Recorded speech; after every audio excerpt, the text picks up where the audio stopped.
recording the session because these moments are fantastic to capture.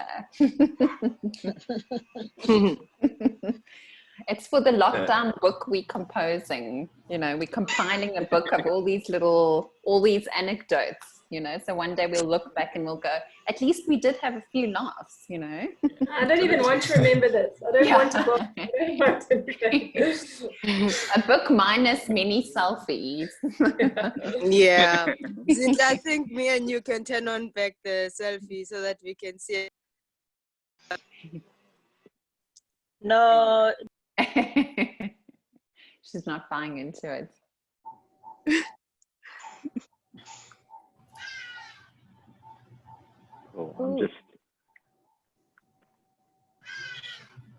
I'm hearing the obligatory hardy does.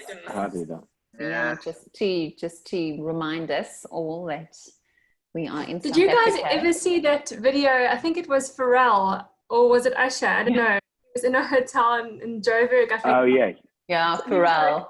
What is that? Oh, interesting. Like a mini pterodactyl. Yeah. Like, it's 4 in the morning. What is that noise?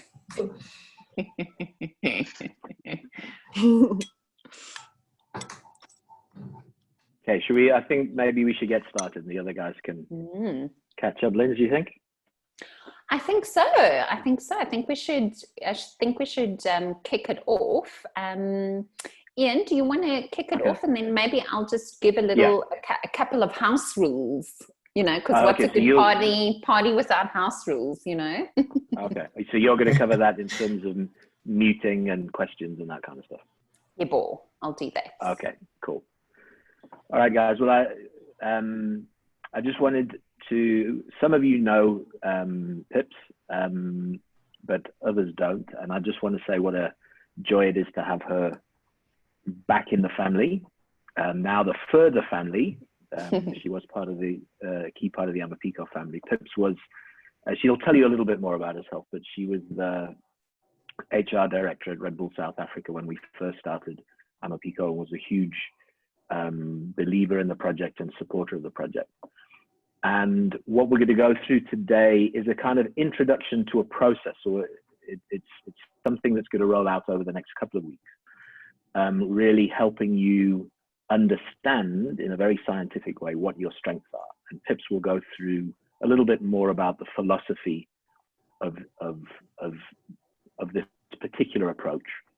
But I think for all of you, where you're at the start of your entrepreneurial journey, and effectively for a lot of you, you are your business, so you have to be doing everything in the business, and therefore you've got to try to be good at everything. But human beings, just the nature of us being human is that we're not good at everything, but we're good at something. And the value of this is really to help you understand what some of those core strengths are. And then as you grow your businesses and grow your teams, it just really gives you a good basis of where you should be focusing your energy.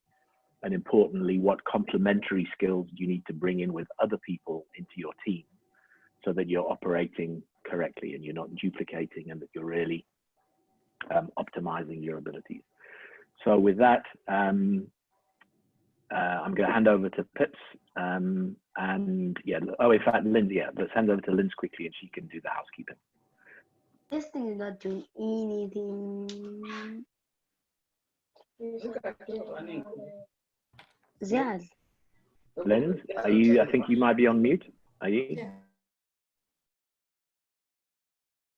Yes, I am on mute, and I've just muted everybody, which is a kind of a handy tool. So that leads me to the house rule, the first house rule. So whilst Pippa is conducting the discussion, we'll mute you guys, and if you have a question, please unmute yourself at any point. You can put your hand up. If you're not sure how to do that, let me know, because I'll send you a little tutorial on that, which you can do for next time. But if you do have a question, please just unmute yourself, which is the sort of button in your bottom left-hand corner.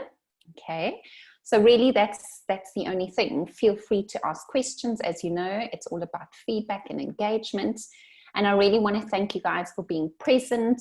I want to thank you guys for staying connected on the group. I think we found so much solace in connecting with others during this really difficult time of isolation. So thank you for making the time and being present here and putting your energy into this. It's going to pay off. I did the Strengthsfinder a couple of years ago. It's been hugely helpful.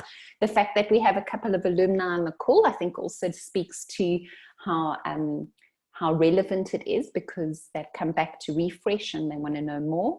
So enjoy the session, everybody.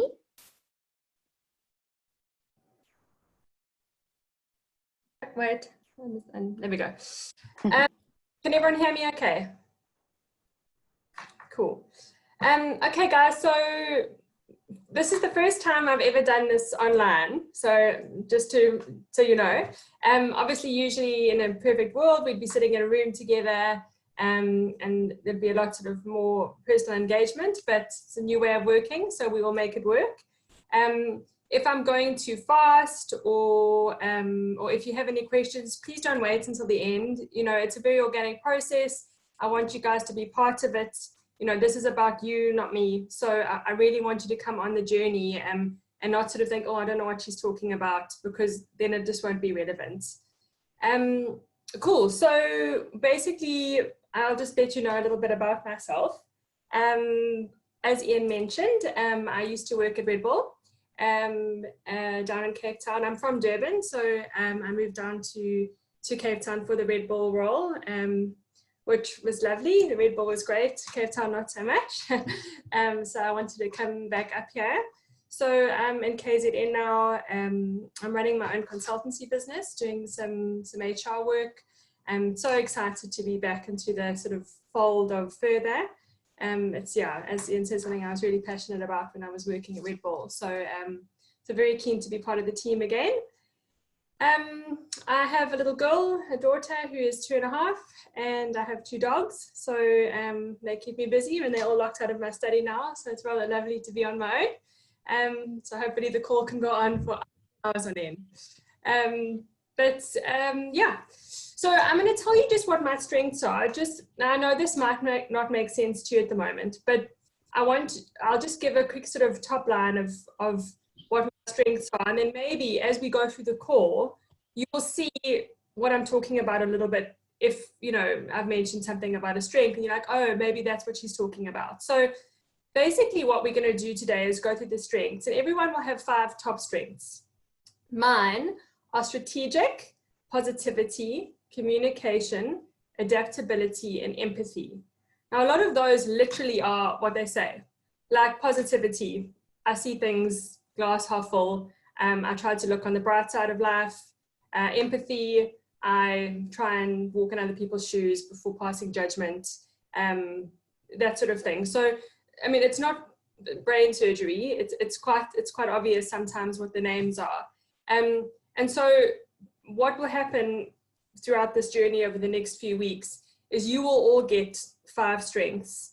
And I'm not saying these define you by any stretch of the imagination. It's just natural talents that you have that are your strongest features, basically, in terms of personality. And so that's what we're going to get to on this journey. And so I want you to, if you can, when we're going through this, see if any of those things think, oh, actually, yeah, I know what she's talking about. Like communication. I love doing this sort of stuff. I love being in front of a room. I love talking to people. I get so much energy from it.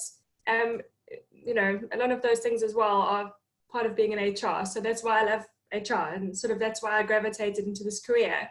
And that's another thing we really want to look at when we go through the strengths is, are you really doing something that you're good at and that you love? Because you don't want to be sitting in a job that you hate. Like, I cannot imagine anything worse than being in finance. You know, no offense to finance people, but oh, it's like, I can't even. And imagine if I had got into a finance career, I would sort of be one of those people that was going into work every day and being like, oh God, it's 8 o'clock, I've got 8 hours left. You know, you don't want that because you spend so much time at work. Work is actually part of your life. So it's really sort of trying to make sure that you're doing what you should be doing, and you sort of living your best life, really, for lack of better words. Cool. So basically, I'll give you an outline on what we're going to do over the next few weeks. Today, I just really want to introduce you to strengths and the philosophy behind it and a little bit of the science and give you some of the terminology. You know, one of the things I think being in HR, you take for granted that people just sort of know this stuff. And it's actually pretty complicated. And, you know, when I was going through the deck, I thought, gosh, you know, do people even understand this? And is it relevant? And so I really want to make you sort of get an overview and a feel for what we're going to do before you sort of lurch into it.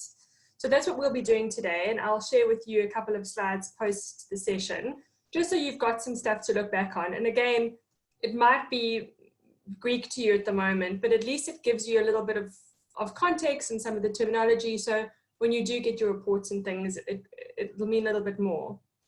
And then what we'll do in the next few days is you'll get an assessment, like a link to do an assessment, which will be online. And I think it's a whole bunch of questions. It'll probably take you 45 minutes to an hour, depending. And basically, there's a whole bunch of science behind it, but it'll generate a really, really detailed report for you, which will give you your top strengths. And it's really cool. It goes into a whole bunch of detail about questions you can ask yourselves and how you can, your strengths as a leader and how your different strengths can be used in different ways. So it's a really, really helpful tool. And basically, once you've done that, we'll have another session where we'll unpack that. So you can read through your report, we'll do some exercises. Again, it'll be the first time I've done it virtually, but I'm sure we can figure it out, because a lot of the stuff is actually internalizing it for you and making it relevant for you, which is what we'll do on the 7th of May. And then the following day, we're going to do what it means for you guys as a team and looking at the different strengths in the team. And sort of as an example, if you have somebody who's got a completely different area of strength to you, that could be a good sort of buddy system to have, because it's a completely different way of thinking and doing that you do. So it's a good opportunity to sort of get a feel for who's doing what and where people are sitting in terms of the team. So that's basically what we're going to be covering over the next few weeks. And throughout the journey, you know, I'm available for any questions that you've got. And you'll also see, once you get the assessment from Gallup, from the Strengthsfinder, there are people that are also available, part of, you know, the support team as part of Gallup overseas. You know, if there's something that you don't understand or whatever, but again, I'm also here. You know, I think you've got my email address and my contact number. Please phone at any time. It's not like anyone's doing anything else at the moment, so fully available to you.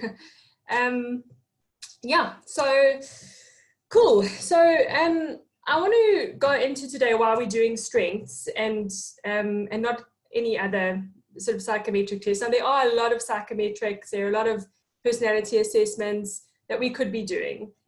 One of the reasons why we started doing this when we were Amapico was obviously because we were under the Red Bull fold. And this was something that Red Bull really believed in, you know, for a number of reasons. And it's actually such a cool tool that it's something that we wanted to keep. You know, we did obviously have the opportunity to go and do something different, but it really works. And it's not just a work thing, and it's about yourself and understanding who you are, which I think is so relevant when you're an entrepreneur, because it's you and you rely on yourself and you really want to understand who you are and how you do, to really get the best out of what you're doing on a day-to-day basis. So are we all okay so far? Any questions? Are we all good? Yeah, we're good. I'm good. Cool. I can't see anyone raising their hands, so I think we're good to keep going. Okay, so I'm going to ask you a couple of questions, and if you've got video, wave, but if you want to raise your hand, there's a little thing under participants that literally says raise hand, and you can put your hand up again virtually. But just to sort of start you getting in terms of your way of thinking, how many of you think that you should focus on your weaknesses in work or in life to sort of close your gaps?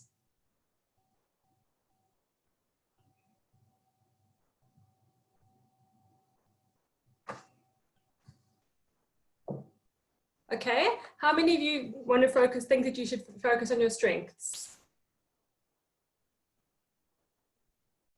Cool. Okay, great. That's awesome that a lot more of you think so. Ideally, strengths is where you should be focusing. 62% of people, having done these questions and these tests, think that you should focus on your weaknesses. And only 38% think that you should focus on strengths. So that's a big jump. I mean, in terms of focusing on both, there are absolutely times when you do need to do so. So using the finance example, for me, I don't enjoy numbers, but I have to do it as part of my job. So you can't completely ignore something if it's not a strength of yours, if it's going to cause you to fail. So sometimes you do need to focus on a weakness, a non-strength, if it's something that's going to hold you back in your career, in your life. Particularly being an entrepreneur is a particular thing that you need to be good at. You're going to have to work at it so it's not holding you back or causing you to fail. So there is a bit of a combination, but in terms of the strengths, I'm glad that you're all on the same page, because that's basically where we should be going. Now, I know that obviously you're entrepreneurs and it's a little bit different, but in terms of when you've been in a mentoring situation or working with a manager, how is your manager, or how have your conversations gone? Have they been more focused on your development areas? So have you sort of think, okay, well done, you did a great job on this. These are the things that you didn't do right. Let's really work on those. Or have you had a conversation like, wow, you did amazingly on this project. I love how you were able to sort of put all the different things together and formed a great image. I think that's a great skill of yours. Let's really use the next project to develop that one. I mean, have you sort of had both? Have you been leaning towards one? Again, I know it's a little bit difficult because we're online, but I want you to start sort of thinking about how you've gone through your development, and has it really been more focused on what you were doing wrong, and trying to close a gap there, or has it been focused on actually what you were doing right and how you could leverage that more? Okay, and then the last question,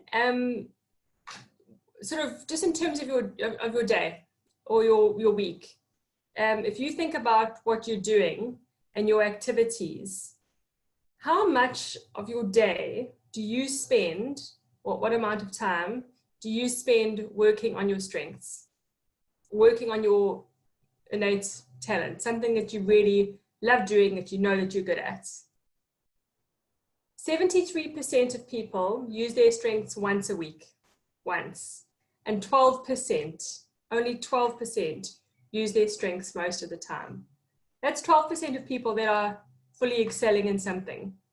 And that's quite scary when you think about it, because you think of all that opportunity wasted, the opportunity cost of not doing that and focusing on your weakness development rather than your strength development. So it's a little bit of a different way of thinking, but ultimately what we want to do is get you to the point where you are using your strengths most of the time, and that 12% in this group is 98% or 100% in a perfect world. Do you see what I mean? Cool. Okay. Okay, so basically some of the scientific background, I'm not going to go blah, blah, blah, psychology. I'll just give you a bit of an overview. Basically, historically, psychology looks at what's wrong with people. It looks at weakness fixing, what's wrong, how can we fix it, how do we close a gap? But positive psychology, and where we're sort of going, is focusing on what's right with people. And that's strength sort of growing. It's focusing on your strength development, strength building. And so what we want to do is go from a psychology sort of mindset of focusing on what's wrong to a positive psychology and focusing on what's right. So a way to make this sort of really relevant for you is if you think back to when you were a younger child and you went to school, you got a report every term, and you would come home and you're like, oh my gosh, mum, dad, here's my report. Awesome. What do your parents or your granny, what did they say, excuse me, what did they say to you? Was it, oh my gosh, you did brilliantly in English. You're amazing. Let's really develop that, because you could become an English tutor, or you could teach other people English, or you could want to study English more. It's something that you're really good at. Or did your parents say, gosh, you did really badly in maths. We need to spend more time on that. Let's get you a maths tutor and let's focus on getting that D to a B. Now, what would have happened is if you got a B in English and you'd focused on building your English, you would have ended up getting an A+ as an example. But now you're focusing on maths, which isn't a natural talent for you, and you'll probably only end up getting a C rather than a D, because it's focusing on what's wrong rather than what's right. And it's an age-old way of thinking, and basically the whole concept of Strengthsfinder is saying, what would happen if we studied what's right with people instead? And so the concept is basically that you extend less effort building your greater talent than the same amount of effort on a weakness. So I don't know, I hope that makes sense. I mean, I sort of use a fairly simple analogy to try and make it work. But basically, your weakness fixing helps prevent failure, but your strengths building leads to excellence. And again, like, there are some things that you just have to do in life and in work, and that's to stop you from failing in something. But if you really want to excel in something, you focus on a strength that's natural, and it's a repeatable thing. It's energizing. You love it. That requires innate talent in something. You sort of can't force an ostrich to be an ostrich. You know what I mean? So weird, but I hope you're with me. Cool. Okay, so this is quite a cool experiment, okay? So I'm going to talk you through it just so you understand in numbers what this looks like. So there was a big experiment that was done, and it was a speed reading experiment, okay? And so basically they gave, it was a huge room of people, and they gave them a speed reading project. And they said, okay, we want you to speed read. And then they got some results, and they got 3 different groups of people. They got a below average, an average, and then an above average. So they said, don't worry about the below average people. And they took the average group and then the above average group. And they basically then taught them about speed reading, gave them some tips, basically did a little bit of development on speed reading. So you had the 2 groups, the average and the above average, both went through the same training, both went through everything. And then they were given another speed reading project to do. What do you think the first group, who was the average group, how do you think that they improved? Was it a huge jump? Was it a little bit of a jump? These are people that were average at something, they were taught about it, and then went through something, did a test at the end, and had a result. Cool. Okay, so basically what happened is that group, the average group, went from reading 90 words a minute to 150 words a minute, which is a great improvement. That's 67% improvement. That's huge. But then what they looked at then is taking the above average group, who started with 350 words a minute. So they were already above average, obviously. They went through the same training as the other group, 729% improvement. They were reading 2,900 words a minute. And that's because they were focused on doing something that they were innately good at. I mean, let's just let those numbers sink in for a bit. 67% average group, same training, 729% increase for a group that was innately good at something that was developed. So, I mean, this is just, it's proof that you literally, if you developed something that you are fundamentally, your starting point, good at, that you get that much better in. I mean, I think that's pretty cool. Quite amazing, all in all. Any questions so far?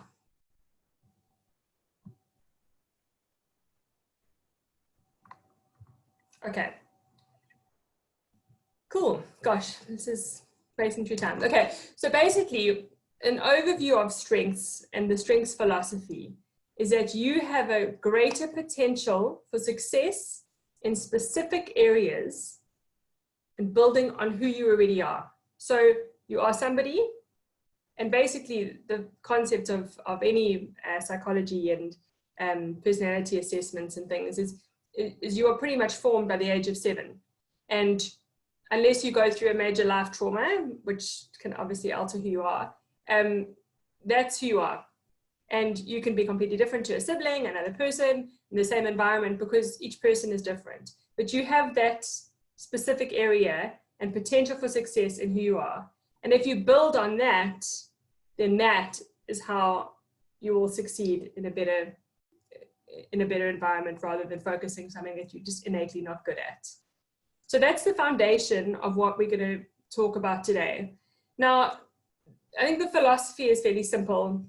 You get the science behind it in the experiment. And now what I want to try and talk to you a little bit about, and it might seem a little bit overwhelming when we go into it, but please don't let it be, because it'll make a little bit more sense when you've got your results and that sort of thing. But I want to just sort of give you an overview on how it's all broken down and what the different themes and things are, so that you know what you're getting into and you sort of see how it's broken down.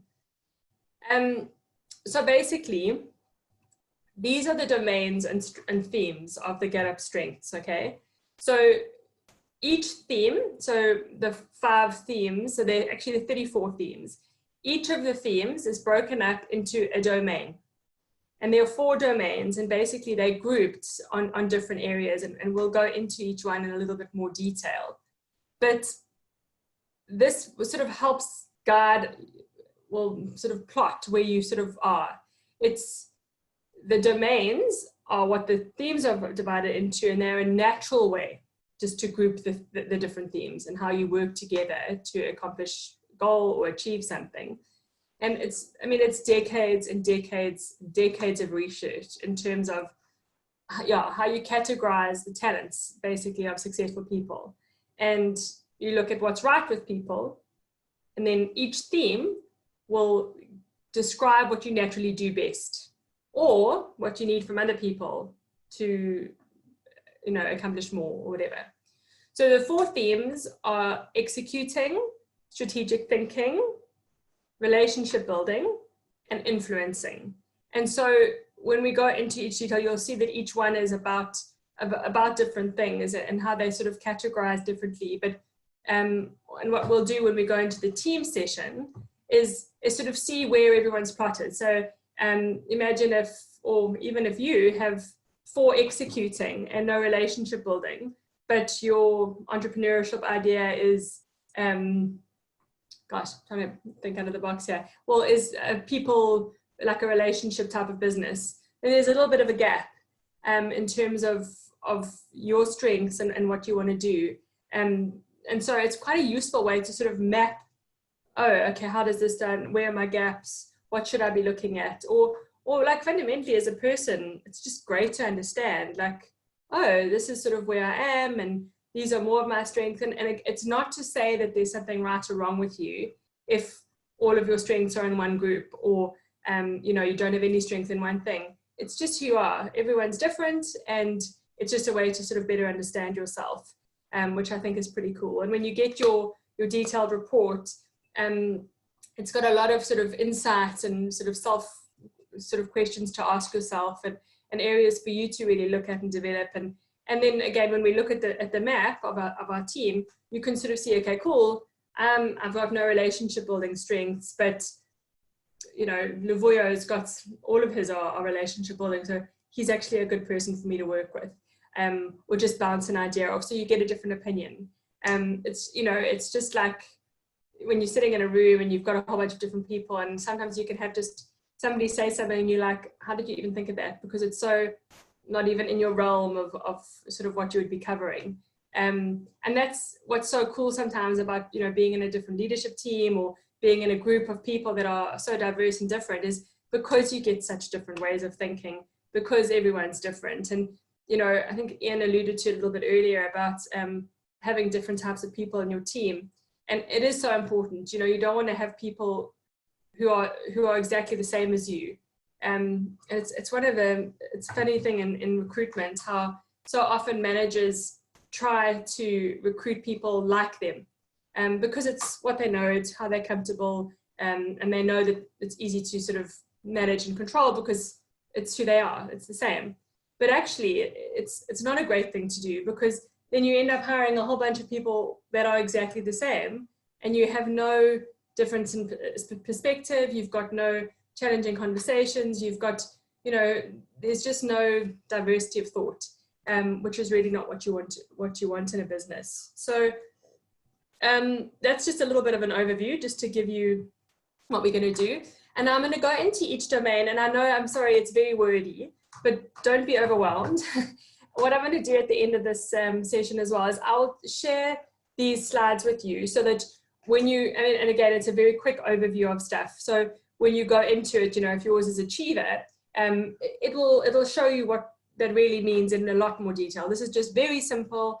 And I just want to go through these just to give you guys an understanding of what there is out there, and how it comes. And what's actually a really cool tool before you do the test is to say to yourself, what do you think your 5 strengths are? And what would be pretty cool is if you guys would email, if you're comfortable, obviously, is email those to me, and then we can see what the gap is. Just because it's a cool way of thinking, actually, I think I'm good at that. Like, I know when I was going through this the other day, I was like, oh, this is, and I know what mine are, I mean, all the time, but I was like, gosh, I wonder why I didn't get this one. I feel like that's who I am. And not to say that, again, it defines you, because you obviously have levels of each one. But it's quite a cool thing to do, because it really gets you thinking and thinking about, actually, I love doing this, or this is fundamentally who I am. And then you can see what the results are. And then, yeah, it'll just be a cool thing to do. Okay, so the 4 domains. The first domain is executing. And this is basically, how do you make things happen? So this can help you turn an idea into reality. So it's going to be interesting to see what this group is like, because of being entrepreneurs, how many of your strengths fall in here. So yeah, I don't have any strengths in executing, but it's just different people. So it's interesting just to see how the map is. But basically, you've got a list of them, and I'll quickly just run through them very quickly, just so you can start sort of giving it some thoughts. So an achiever is somebody who works hard and possesses a lot of stamina, and they take a lot of satisfaction in being busy and productive. Okay, and again, so think about executing, turning ideas into reality. So this is just, and again, it's just a strength, but it's something that somebody loves doing, and they get passion from it, and they're naturally good at it. Okay. An arranger can organize, but they have flexibility. So they just like to determine how things can be arranged for productivity. So for me, like a project manager, I reckon would be like an arranger, because that's the sort of thing that they do. Belief domain theme is you have core values that are unchanging. There's like a defined purpose.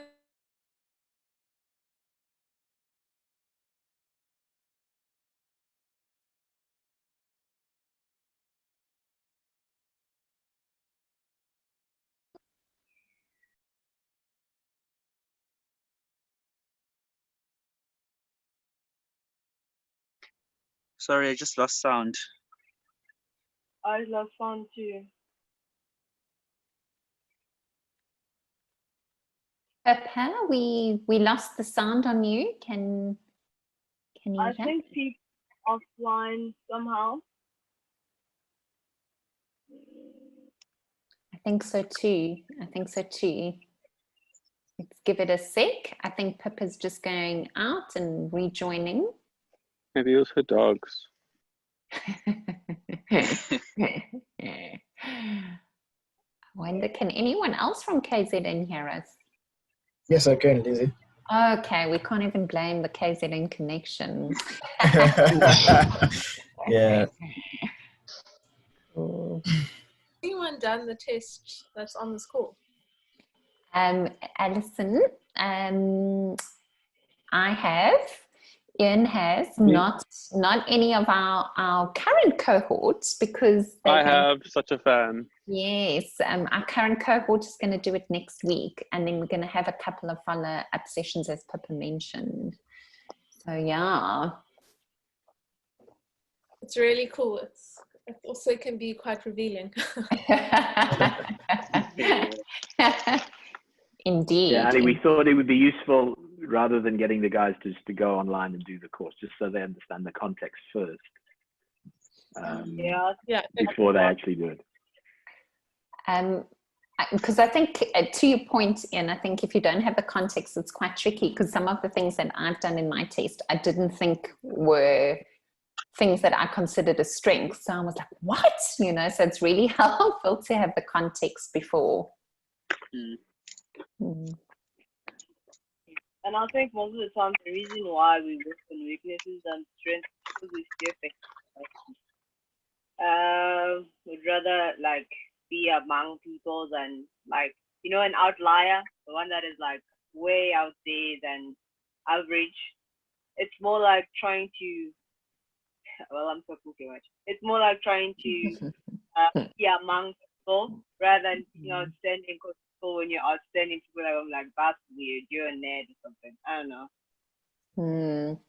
Absolutely. I think maybe Ian and Alison, I think have you guys used this when you've worked with people and teams, and when you know, obviously it's helpful for yourselves, but I sometimes find this quite helpful when you hiring people or needing to decide on team members and who complements who. I don't know if you've had the same experience. Yeah, definitely. I mean, the other day, because, you know, I work with my husband, and we just sat down figuring out our different strengths so that we could assign different things, because it definitely helps. And it also helped because we also know what our weaknesses are, and we know some of the things in the business require those things, but we're able to at least balance out that we have some of the strength things with some of the weakness things, so that we don't get bogged down by. And when I say weakness, I mean non-strength. Absolutely. I think it's also handy to know when you need the help. If it doesn't exist within your team, you kind of know, we could do with bringing in a resource or asking our network. If that sort of strength doesn't naturally exist within the team or the community. Yeah, it's been insightful. Ian? For me, it's been interesting because I have this tendency to think that work needs to be hard, and therefore, if I'm working and it doesn't feel hard, there's something wrong. Meanwhile, that's just when I'm working in my strength, and so often I think that I must struggle through my weakness rather than trying to find help or, you know, find a team member who can take on a task. So that's been really helpful for me, so that I can rather enjoy work. And then just another practical thing, when I did my test, I did it on Safari, and then it like kind of cut out halfway. So, but that was a few years ago. So maybe you just research before you do it which web browser is the best one to use. I think Chrome is better. Nice top tip. Thanks.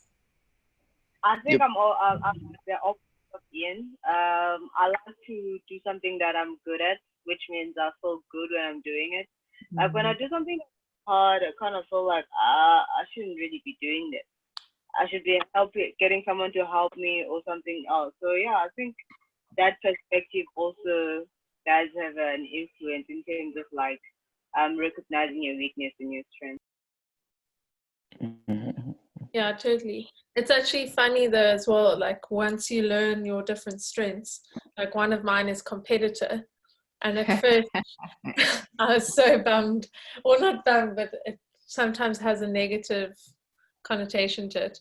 But then what I'm realizing more and more is that, well, it can be negative, is that I'm so competitive with myself. So I, like for instance, the question about parents, whether they encourage you or highlight your weaknesses. My parents would encourage me, but I'll get bleak because I wanted to know what my weaknesses were so I could improve. So it's quite an interesting thing when you learn the different things and like how you've consumed information through your life. Sorry, guys. She's back. She's back. Oh, That was how was Yay. I hate technology things. Sorry. I don't know why I decided to go on. No worries. We had a great conversation. Thanks for sharing, Alison and Ian, just on and what they've found useful about Strengthsfinder. Oh, great. Also nice to hear your voice then, Nondomiso, as well. So thanks for sharing that, guys. While we had a break, do you have any questions in the meantime, or should I just sort of keep going? Well, I kind of do. So with the execution domain, like for example, does it show if I score on the execution domain? Does it show is it specific if I'm an achiever, if I'm good at consistency, or does it just say executing? No. It'll go into the detail. It'll say achiever and consistency. So you'll get, so of the 34 themes, you'll get, so there are 4 domains, but in each domain are a whole bunch of themes. And you will get 5 top themes that will fall into any of the domains. All right, I get it. Okay. I've seen it before. Thank you.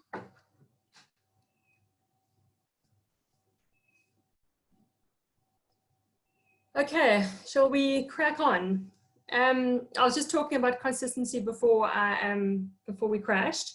So just again, consistent, treating people the same. They like routine, clear rules and procedures. There's no gray. It's very black and white in terms of how you proceed. Deliberative. They're very, again, some of these are very obvious in terms of the descriptions, but they are described by serious care they take in terms of making decisions, and they anticipate obstacles, so they're very deliberate in terms of how they execute things. Yeah, discipline, routine and structure. They like order, pretty simple. Their focus can take a direction, they follow through, and they can change, but as long as you stay on track. So you can reprioritize and but act, but again, so you're very sort of disciplined, focused on something with the discipline. Responsibility, see, this is the one that I thought I had, but I don't. But I mean, I do somewhere, but you take psychological ownership of what you say you'll do. So you're very committed to doing something. So like if I say to you, I'll send you an email tomorrow, it'll be on my mind all the time if I haven't sent you the email. So it's a small thing, but it's an example. And restorative, they're very good at dealing with problems. They like looking at what's wrong with something and resolving it. So like for me, I reckon like an engineer would probably be somewhere in there, just in terms of way of thinking. They like looking at stuff and figuring out a solution. Yeah. So any questions on executing? Do you think it's a bad thing if you don't have any of those things and you I don't. Game? No. Yeah, and it's, again, it's not a bad thing. It's because you know, it's just who you are. So it's not good or bad if you don't have anything, and not to say that you don't have degrees of these. And that's why, you know, there are 34 themes. You only get a top 5. Number 6 could be, number 6, 7, and 8 could all be executing. So you still have a natural strength or talent in them. It's just not your top ones. Do you know what I mean? Yeah, totally. Cool. Okay, so strategic thinking. So this is basically how you think about and look at information and situations. So it can help you to come to an end or to create an outcome. So I'll sort of give you an example, skipping over to the end, but my top strength is strategic, and it's about creating different ways of going forward. And so you will look at a picture or a problem, and you basically can look at like a different whiteboard, and you sort of put it all together and you sort of get to the end. And you know, one of the things we'll get into at the next session is sort of how these can also be weaknesses. But it's sort of like, I like puzzles, and I can sort of go from A to B fairly quickly in my mind because I've juggled a whole bunch of things around. And you know, so it's just sort of how you process stuff. is basically what strategic thinking is. It doesn't necessarily mean strategic, it's just the thinking domain. So in terms of these analytical, you search for reasons and causes, you think about all the factors, and then so you analyze basically what there is. Context, you like think about the past. So you know, we've done it in this way in the past, this is how we used to do it, and so you can use that in terms of defining how you move forward. Futuristic, you like looking at the future. So you look forward, you think this is what it could be like, this is how it can be. So I mean, I reckon for me, like if you're a really inspirational leader, futuristic would be one of the things that you'd probably have to do. Ideation, fascinated by ideas. You also find connections between seemingly random things, but you can look into that. Oh, I've just copied. Sorry, I've just got the wrong thing there. I must just fix that in terms of input. Intellection is you look at your intellectual activity. So you're quite introspective and you like sort of sitting together, focusing on detail, having sort of quite in-depth discussions. That's sort of how you like making decisions. So you won't sort of pick off the end. You'd really use some intellect behind it and probably research as well. You'd use that. Learners, obviously they want to learn and they want to continuously improve. So they love studying and learning rather than like getting a degree or getting a certificate. It's the process of the learning. It's what you're absorbing, what you're gaining, how you learn. That's what they get their excitement from. And then, as I sort of said, strategic, they look at different ways of going forward based on a number of things. So, sorry, I'll just update that in terms of input. Obviously, you're looking at different inputs and you do take different perspectives in terms of that's how you make your decisions. You use different ways and with different sort of data sources. Any thinking or any questions about strategic thinking? Sorry, I think I raced through that a bit. Hi there. Hi. Yes, I just have a question with regards to the strategic thinking. So if this is one of your strengths, does it mean that the other elements like your are weaknesses, or is it possible to be able to manage all of them equally? I find that I'm stronger here, but then it really affects my ability to execute. Okay, so I mean, it's a great question. What do you mean it affects your ability to execute? Do you mean you get too caught up in the different things, or what do you mean? I think I've become too technical in terms of my planning and being futuristics in the plan and the vision board, and then when it's time to execute that plan, I feel it should be someone else. And I think that's been a weakness over the years. But in terms of goals and planning, it's something that I enjoy and I'm good at. But then the executing does delay. Yeah, I mean, it's a great point. And I think, you know, one of the things we will get into in the next session is how each strength can be a strength or weakness. So we call it balconies and basements. But so absolutely, sometimes you can get stuck in the detail of it, and you get so sort of caught up in this and that. And in fairness, I'm quite like that too, in that I'll love sort of coming up with something and then I'll be like, cool, it must happen. But how it happens and who's doing it, I'm like, whatever, but it must happen and this is how someone must do it. But you know, that's what I meant earlier when I said you can't not do some things if they are going to hold you back. So of course sometimes you're going to have to execute things, and that's why it's great being part of a team where you're like, okay, cool, I've got this brilliant idea, I've come up with this idea and I've made this cool decision and this is the way I want to go, but I'm struggling in terms of the next step of execution. Hey, look, Nondamiso has got great strengths in this. Let me ask for some advice and bounce off a couple of ideas. And that's what really is critical in a group, and especially when you guys and what you're going through and how you know, setting up your own businesses and working on your own. It's so important to have people around you that can guide you with stuff. And it's in life as well, you know. probably some of you don't have kids because you're young, but and fairly lucky, I say, after 6 weeks of being at home. But like one of the things I've done is I've got 2 people that I ask for parenting advice, only 2, but they're completely different. They're different to me and they're different to each other. So I do that because then I get a balanced view and I get different perspectives rather than just going forward in the same way. And that's the same in life and in business. You know, it's important to have that balance. And if you're struggling with something, then you know it's not your strength and you know you're not good at it. You do have to do it. But then it's like, okay, cool, I can do it, but let me just bounce an idea off of somebody and see if this would be the right way. And not just say keep relying on somebody because you're going to have to develop it. But then again, use that. And I mean, I'm not sure if you know about the learning principles, but there's basically the principle of learning is that you learn things through a 70-20-10 rule.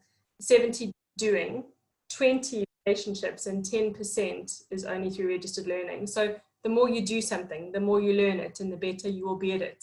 Not to say it's going to be your core strength, obviously, but you'll still be able to do it. Does that answer your question? Yes, it does. It does. It's very clear. Cool. Cool. Yeah. Let's go to influencing. Okay, so influencing. I have a question. Yes.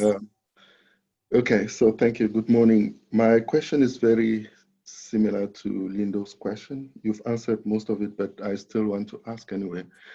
When can you go back to the slide, the previous slide? Yes. So being futuristic sometimes, I think, can compromise analytical skills. Personally, I've experienced that because I get so inspired and excited about the future that I miss some gaps in my terms of analyzing the outcome. And is it like one strength can sort of weaken the other strength sometimes? I wouldn't say weaken. I would just think, but it's great that you're aware of it because it's your dominant way of thinking and it is a strength, and that's your vision and that's how you can get there. And I do get that you're going to skip steps, and absolutely if you're doing something not to the detriment of others, but something's going to lead the way you think, and that's always going to happen. You know, I'm always going to think with my heart, not my head. So I think about people and not numbers. And that's why I'm in HR. If I was in finance, I'd be really crap at my job. I think that the key thing though is being aware of it, which is what you are. And so you've ticked off the biggest issue is that you're like, okay, cool, I've got the vision, but wait, I know because I'm looking at the future, sometimes I can skip steps. Have I considered ABC? No, wait, I haven't, because I was so excited about where I want to go. But don't let the fear of skipping stuff stop you from using your strength. So get there, do your thinking and futuristic, think of your beautiful vision, how we're going to get there, how it's going to be amazing, awesome. And then once you've done that, then go back and say, okay, cool, are there things maybe I haven't thought about? Don't stop your natural way of thinking trying to close other gaps. Do you know what I mean? Yes. So I think it's important just to realize, again, and what you have done, you know that sometimes you might do that, but that's understanding yourself and knowing who you are, and that in itself is a strength, I think, and something that you can leverage, because then you're covering all the bases and you know that you're not innately good at something, so you must go back and make sure that you're doing it right. Okay. I actually believe that sometimes getting like feedback from people who have that analytical skill can actually help you. So there's a futuristic, you can like write what you see in the future and then ask someone who's analytical, like our coaches, and be like, hey, I have this idea. Can you please look into it and then tell me, or like explain to them, and they'll be pretty blunt and you can get to see where you meet.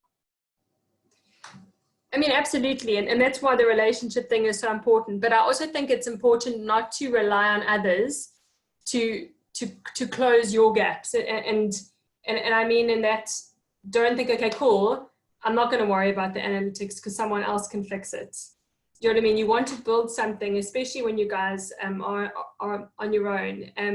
You know, of course, you've got coaches, you've got mentors, you know, you've got other people, you've got your team. But if you realize that it's something important that it is not holding you back, but you are missing things, then it is something that you sort of do need to come back to. And even if it's a conscious thing that you write down every day, like, have I checked the analytical part of it? Or like if it's a reminder for you, because it's not a natural way of being, but if it's holding you back in a way, it is like something that you still need to look at.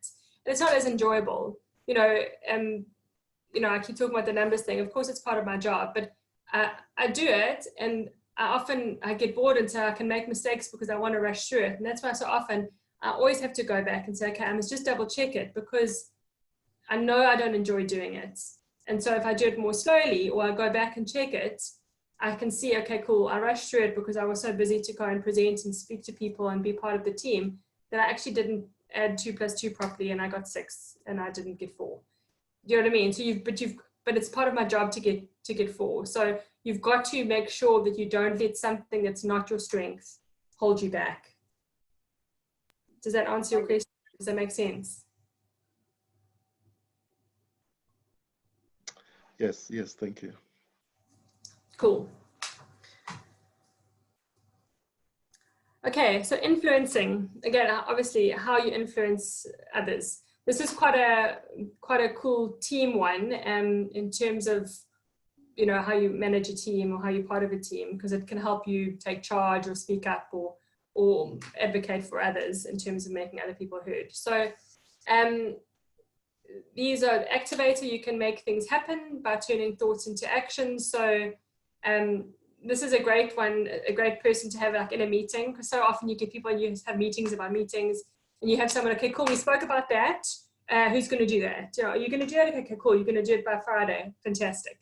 So you need someone, who's doing that, rather than, talking about the futuristic. You've got all these great visions, but who's coming back and saying, okay, cool, that's your great vision. When are you going to do it? When are you going to do it by? Okay. Command, someone who has presence. They take control of a situation. They make decisions. They're just, people automatically look to them. You often have these people in a group or in positions of leadership. Communication, so they find it easy to put their thoughts into words. They're good at chatting, good at presenting. So yeah, I think it's fairly obvious. Competition, so you measure your performance against others. You love to win. And like everything for you is sort of a competition. So if you were managing somebody who was like this, you would try and make it into a competition type of environment, because that's what they would get their passion and their energy from. A maximizer, great leader, focuses on your strengths as a way to stimulate people, and looks at the group dynamic and think, this is what you're great at and this is a cool thing. Let's really leverage that and let's really build on that to become excellent. Self-insurance is you're just confident, really. You can take risks, manage yourself, because you're confident that you can do it successfully. Significance is different to competition, but you want to have an impact. So everything you do is about you want it to be noticed and felt. Yeah. So just everything that you do in terms of your decision making and how you prioritize stuff is how much it'll have, the impact will have on others. And WOO is a cool one. It stands for winning others over. You love the challenge of meeting new people and winning them over, and you get happiness and satisfaction from basically making a connection with someone. So, there's people that have got 6 million friends on Instagram or Facebook or whatever the new thing is. WOO is that in real life. Any questions?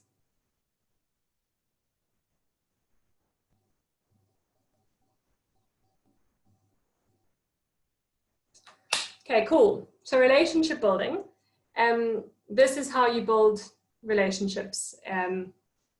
Yeah, help you keep a team together, families or whatever. It's a relationship one. So yeah, I'm in HR. 2 of my strengths are in relationship building. So basically, actually 3 of mine, yeah, adaptability. Adaptability is go with the flow. You just sort of take things as they come, and you move forward as an if. Connectedness, you like looking at the links. So you don't believe in coincidences. You like it was destined to be, is sort of a connectedness strength. Developer, you like looking at developing others. So you might find sort of teachers in this sort of environment, or if you're a tutor or whatever, they like looking for improvement. So as an example, they will give somebody some advice or teach them something, and then somebody will get better at something and they'll derive a lot of satisfaction from seeing that improvement. So that's what they do. Empathy, you can sense other people's feelings by putting yourself in their situation. And harmony is looking for consensus. You don't enjoy conflict, you like areas of agreement. And so that's you look for a little bit of peace, harmony. Includers, you always accept others. You show awareness of those who feel left out and make an effort to include them. And so for relationship building, this is like you'll have a voice as an example for somebody who you feel isn't getting a chance to have one, or is being left out, or, you know, like if you're in a playground and there are 4 people and one of them standing on the outside, you're the person that will move to make the circle bigger. Again, simple analogy, but individualization, this is a cool one, is that you look at the unique qualities of each person. So you see each person as different and unique, and you look for what's different and unique in each person, and that's how you leverage and build your relationship with them. Positivity, you have enthusiasm, you're very upbeat, and you get others excited about a situation or where you're going to go or what you're going to do. And then relator enjoys close relationship with others. They get a deep satisfaction from working with your friends or your peers to achieve a goal. So yeah, so when you think about a relationship building in terms of the different ways that you can do it, these are sort of some of the themes in terms of that, and how you will each play a different role in building a relationship. And I mean, this goes for your personal life as well. Obviously, your strengths aren't just about work. So this is quite an interesting one to look at as well when you get your strengths, or you look at it for yourself to see, you know, if you have any of these and if you do them in real life, I suppose, rather than work. Any questions?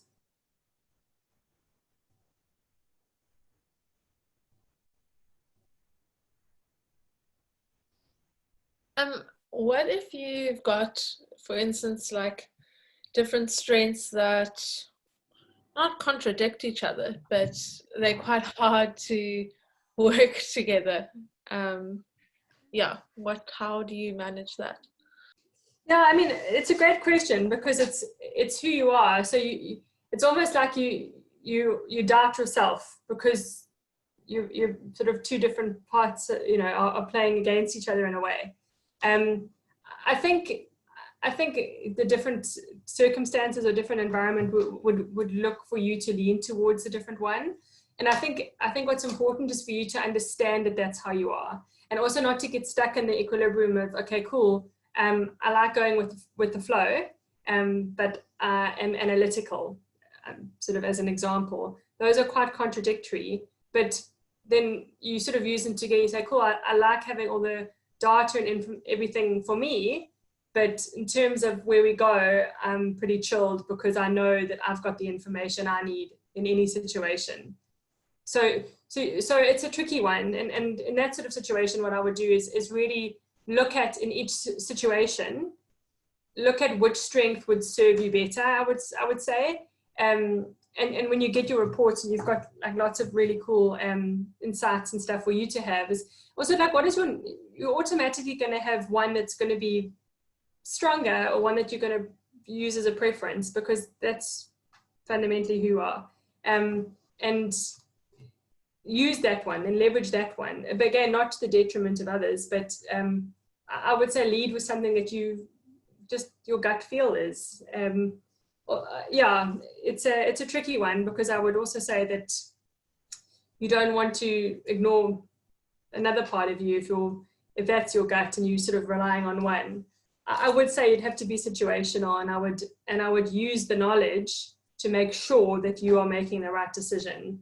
and you're not sort of sitting on a fence because you're too scared to make a decision because you know that your strengths are conflicting. Does that make sense? Makes sense. Cool.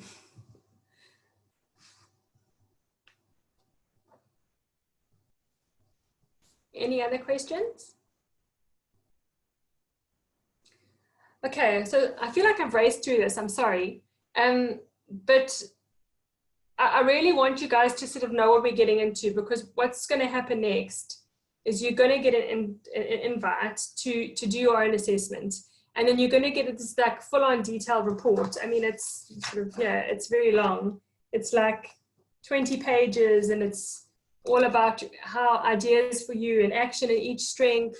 There's also amazing support online. If you want to read that, they've got these really cool videos of each strength is yours. So it can really bring it to life for you. So it's one of the reasons why we've given you quite a bit of time to do it, is because we really want you to understand and make the most of it, because it's such an important exercise, and not just for you being entrepreneurs, but for you as people.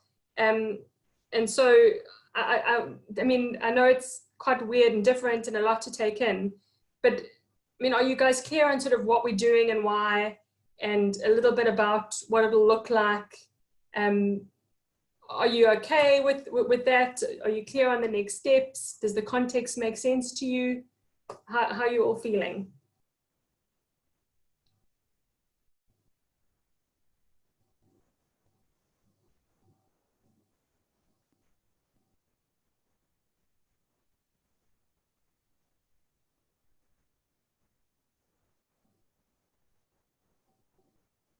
I mean, have we got any questions? I mean, yeah, Linz, do you want to maybe unmute everyone, and then we can maybe just have a chat and see where we are, because I don't really have anything else to present, but I'd love to get some sort of insights from the team.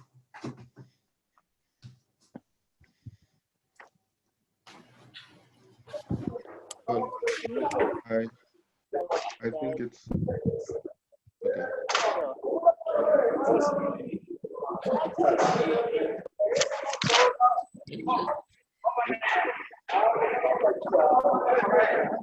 Sorry guys, maybe mute your lines unless you want to do that. And you can just press it by pressing the little.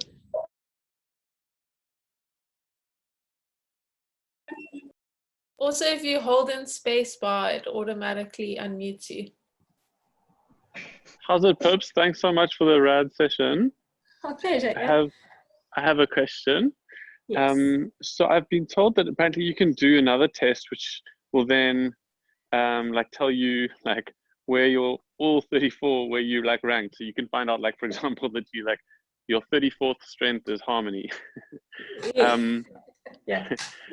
Would you like, because I've done the other one and I really enjoyed it, what would you say is the value of doing that one?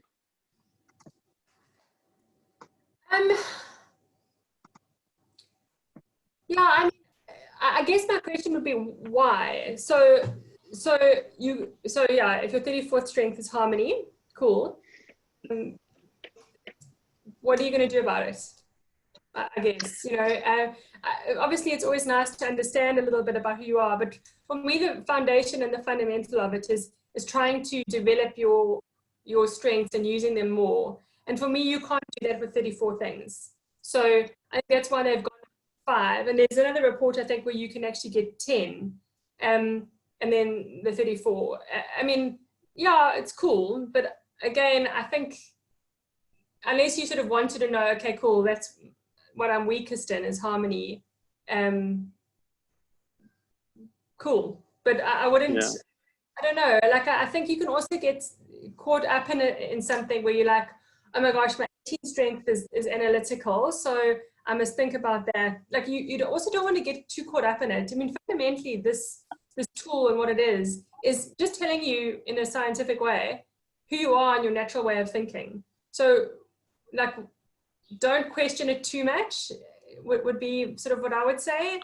And don't sort of second guess yourself all the time as well and say, oh, you know, I haven't thought about what that people think, so I'm clearly not empathetic and it's not a strength. And oh my gosh, you know, yeah, that's sort of my own opinion. I don't know. Yeah. No, that's helpful. I was just Yeah, thinking more so that I can understand my weaknesses, so that then I just spot them when they come up, so that I don't then fixate on them, like Ali was saying earlier. Yeah, but yeah, I think.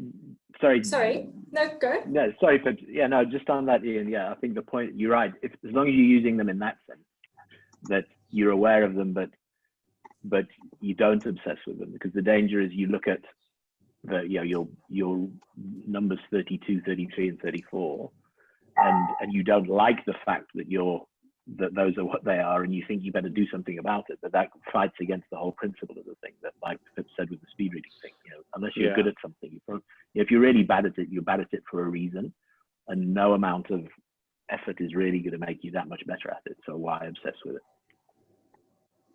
Cool. Thanks, guys. That's helpful. Yeah, I mean, I also think that if you know that you're not good at something, but if you feel like it's holding you back, you still know that, so you're still aware of it. And so, you know, as a person, that's a natural thing. It's sort of like, okay, cool. You know, I know some people that aren't empathetic at all, that's just not who they are. And so they struggle when that comes up, but then they're like, okay, cool, I'm not empathetic, but I mustn't be a dick about it. So I'm sorry you were, because your car broke down, you still missed a meeting. I mustn't say that to you. It's just thinking in my head. You know what I mean? Yeah. A great example. Sorry, yeah. When in doubt, don't be a dick about it. Oh, exactly. I mean, I think that's a fundamental one. Irrespective of what strengths or weaknesses are, just don't be a dick. Thanks, Pips. It's so nice to have in conversation with you again.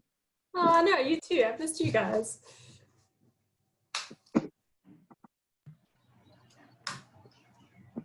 Guys, any feedback, any questions, anything you're worried about? Anything not making sense? I think they're all just itching to do the now. Yeah, I'm sure. I really do think it's a cool idea, though, for you guys to try and do 34, but like maybe rank your strengths and see what you think your top 5 or even top 10 are. Top 10 is quite a useful one, because you might find like your number 6 will not be in your top 5, but it's still your number 6. Do you know what I mean? So quite a cool thing to do, just to sort of see what and you might find you're fundamentally wrong, which will be interesting, but it is quite a nice exercise to sort of get you thinking on the plane as well, and giving you a little bit of insight into all of them, which will be really useful when we go into the next session and also the team session, because you can think, oh, you know, sort of also do that and say, actually, you know, I want you guys to say, hey, who in your group do you think is adaptable or whatever. So it's quite a cool thing to sort of do that for yourself. So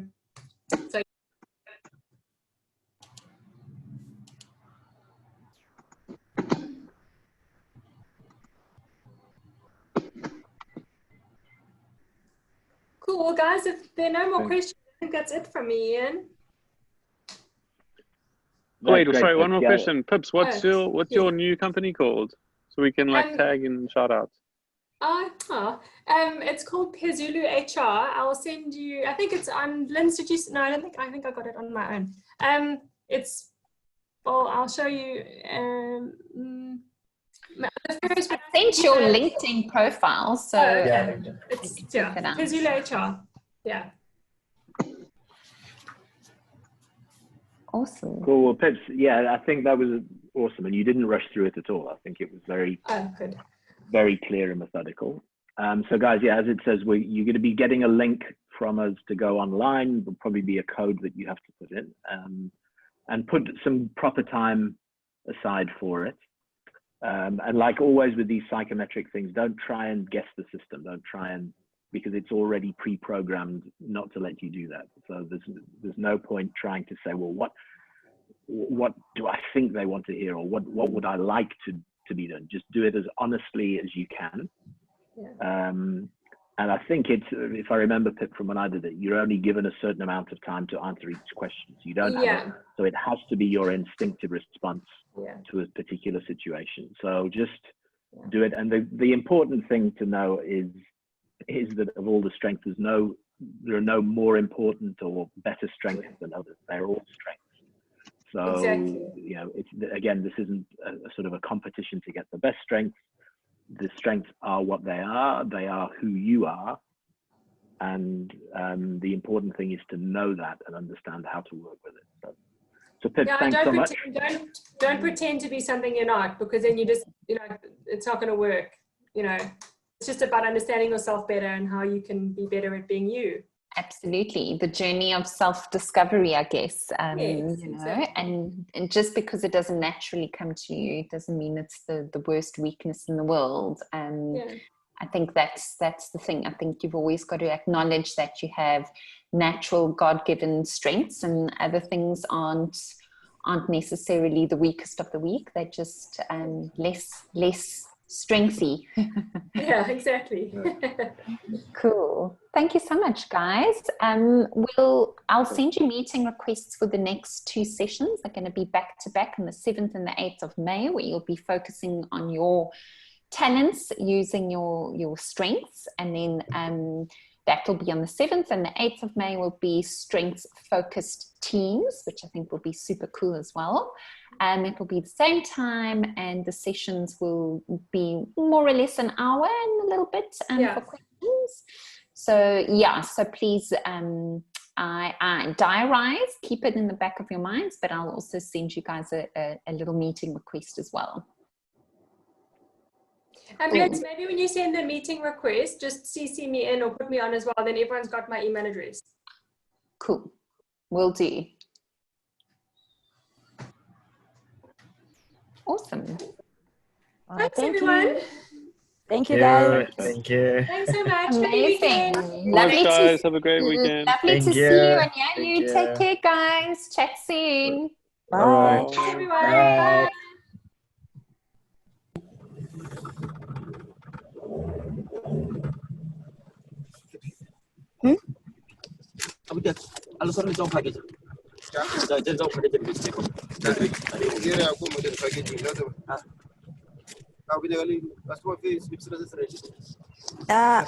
Awa.